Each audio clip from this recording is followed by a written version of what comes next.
Находимся на концерте в Крокус-Сити. Здесь происходит какая-то стрельба, куча народу бежит. 러시아 모스크바의 공연장에서 발생한 테러 사망자가 26일 기준 140명 가까이 늘어나 전체 사상자 수는 300여 명으로 집계됐습니다. 테러 용의자들이 자동 소총을 난사하고 불까지 질러 희생자가 더 늘어나고 있습니다.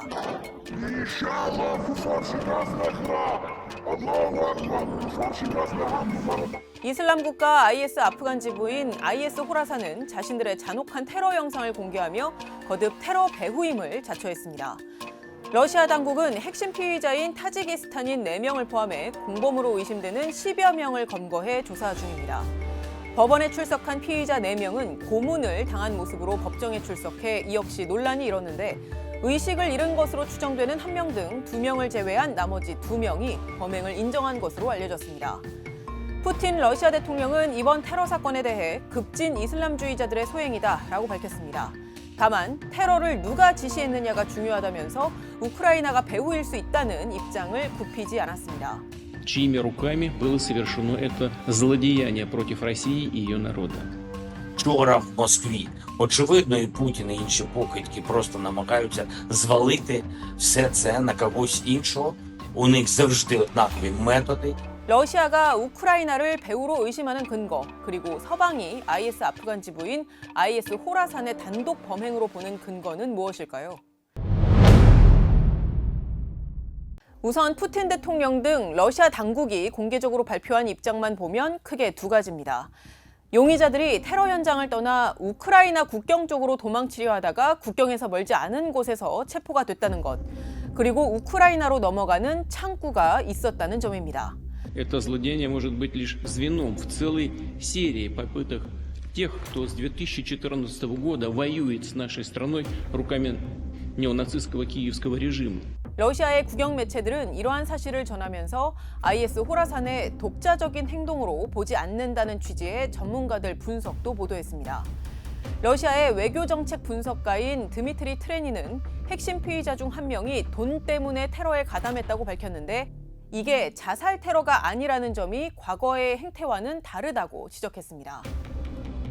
이게 где-то 500,000. 드미트리 메드베데프 전 러시아 대통령도 테러 발생 보도가 나온 지 얼마 되지 않아 이번 테러가 키이우 정부의 지시라면 앞으로 그들과의 협상 등 어떤 종류의 교류도 불가능하다며 우크라이나 배후 가능성을 시사하는 입장을 내놓기도 했습니다. 하지만 미국과 프랑스 정부 등 서방 국가들은 IS 호라산의 전신인 이슬람 국가 IS와 러시아의 오랜 악연, 그리고 최근 서방과 러시아를 겨냥한 IS 호라산의 테러 공모가 있었다는 점 등을 토대로 이번 테러가 그들의 단독 범행인 것으로 보고 있습니다. 커비 백악관 NSC 국가안보소통보좌관은 이번 공격에 대해서 우크라이나와 어떤 연결도 없다며 이번 공격은 전적으로 이슬람 국가 IS의 책임이다라고 재차 반박했습니다. 그러면서 자신들이 3월 초 러시아에 테러를 경고했고 3월 7일에 러시아 내 미국인들에게도 경고했다면서 이는 우리가 IS 활동에 대해서 적극적으로 감시해왔기 때문에 가능한 것이다 라고 말했습니다. 마크롱 프랑스 대통령도 자신들이 입수한 정보에 따르면 모스크바 테러를 계획하고 수행을 한 건 이슬람 국가 IS의 조직이었다면서 이들은 지난 수개월간 우리 영토에서도 여러 차례 공격을 시도했다라고 밝혔습니다. 마크롱 대통령은 그러면서 프랑스가 러시아 정보기관에 강화된 협력을 제안했다면서 앞으로 상황이 어떻게 되는지 지켜보겠다라고 말했습니다. 테러학자인 브루스 호프만도 이번 테러 작전 방식이 이슬람 국가 IS의 전형적인 방식이었다며 지난 10년간 북반구에서 콘서트장을 공격한 게 이번이 3번째였다라고 말했습니다.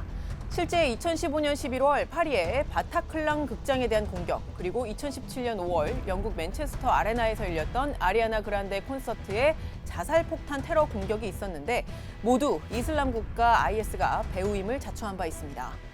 서방 언론에서는 1979년 구소련의 아프간 침공으로 시작된 오랜 악연에 주목하고 있습니다. 그래서 소연방이 이제 아프간을 침공을 해서 아프가니스탄 내부에 있던 사회주의 세력을 도와주자 무슬림 세력들이 반사회주의 반소 연합 전선을 조직을 하죠. 소연방과 미국 플러스 미국의 우방국인 산유왕정 간의 대리전이 바로 아프가니스탄에서 때부터 시작이 됐죠. 실제 2015년 이집트 시나이 반도에서 추락해 탑승객 200여 명 전원이 사망한 러시아 항공기 추락 사고도 이슬람 국가 IS가 배후로 지목된 바 있습니다. 러시아가 최종적으로 이번 테러의 조사 결과를 어떻게 결론 지을지는 지켜봐야 하겠지만 러시아 매체에선 우크라이나의 배후설이 사실로 확인이 된다면 젤렌스키 우크라이나 대통령 개인에 대한 위협을 자제하기로 했던 이른바 암묵적 보증도 사라질 수 있다는 현지 전문가의 분석을 보도하기도 했습니다. 전문가들은 안 그래도 과거 IS를 공동 퇴치했던 미국과 중국, 러시아 등 주요국 간 불신이 심화됨에 따라 테러 조직들의 테러 재개를 경계하고 있는데 이번 테러 직후 서방과 러시아가 보인 분열적 모습 자체가 추가 도발에 영향을 줄 수 있다고 우려하고 있습니다. 미국이 9/11 이후에 글로벌 대테러 전쟁 선언했을 때 제일 먼저 지지를 선언한 국가 중에 하나가 러시아예요. 근데 지금은 상황이 완전히 틀려졌죠. 그러니까 이런 초국가적인 테러리즘에 대응하려고 그러면 국제 공조가 선택이 아닌 필수. 그런데 이런 상황에서 지금 공조는 사실상 불가능하죠. 그래서 문제입니다. 새로운 글로벌 테러리즘의 서막이 아니겠을까. 서유럽 국가들도 이러한 우려를 바탕으로 테러 방지에 힘을 쏟고 있습니다. 프랑스가 국가 안보 태세를 최고 수준으로 격상한 데 이어 이탈리아 등 다른 서유럽 국가들도 보안 강화에 나섰습니다. 독일에서는 오는 6월 2024 유럽 축구 선수권 대회가 열리고 바로 뒤이어 프랑스에서는 하계 올림픽이 열리는데 이들 행사에는 관광객 등 수십만 명이 몰릴 것으로 예상돼 테러의 표적이 될 수 있다는 분석이 나오고 있습니다.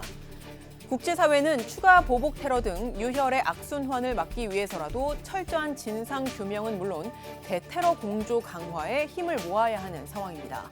하지만 자국 우선주의와 전쟁 등으로 분열된 주요국들의 입장차가 첨예한 상황이어서 당장 긴밀한 공조를 기대하기는 어렵다는 우려도 나오고 있습니다. 지금까지 뒷백이었습니다.